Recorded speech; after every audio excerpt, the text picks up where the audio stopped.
You or don't to understand. your family Can't or relate. to someone that you love or care about, we don't get it. So a lot of it's just ignorance. It's not really, it's ignorance and just not having the empathy and compassion to think outside of ourselves for the greater good.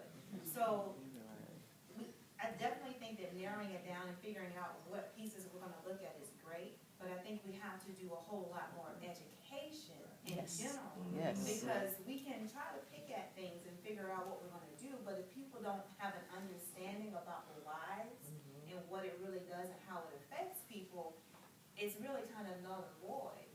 You think about someone who is diagnosed with cancer. We say, oh, I'm so sorry, let me know if there's anything that I can do.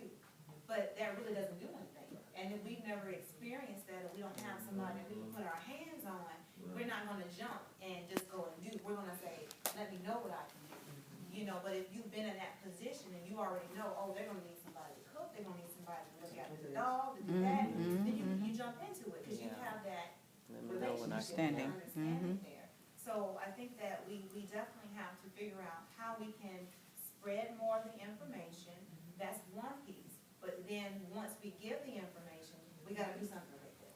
Right. So it is about educating the churches, educating the schools, and all of that, but also implementing something operational as to whereas after you give this information, then we take it to the next level. Then we take it to the streets, then we take it to the strip clubs or wherever, but it would have to be something, I believe, that's strategic so that it goes from point A and you can kind of build. And one core piece, and like you guys said, as far as what I do, is that whole family preservation piece. We can work with the children all day. We can talk to them about self-esteem, your body is the temple, changing their mindset. But if we put them right back into that household that's dysfunctional, it's going to be null and void. You know, so we have to really look at families as a whole. Yes, continue to work with those babies, whether they're young babies or college-age children. Continue to work with them, but at some point we got to understand we got to go back to the basics and we got to get back into the family situation. That's the only way that we're going to see it change over time.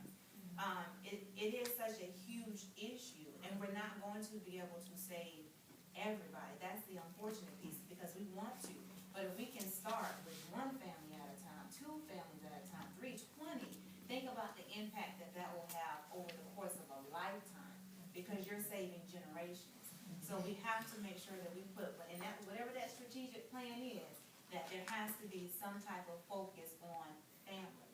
Family counseling, family workshops, dealing with generational curses, because those moms need to go back and process what happened to them and understand that it wasn't their fault either and that it's okay. You know, and they can forgive and move forward and be supportive for their children now. So those are just my ideas about what I think, you know, we can do collectively Right. as a community and partners and moving forward. And I like to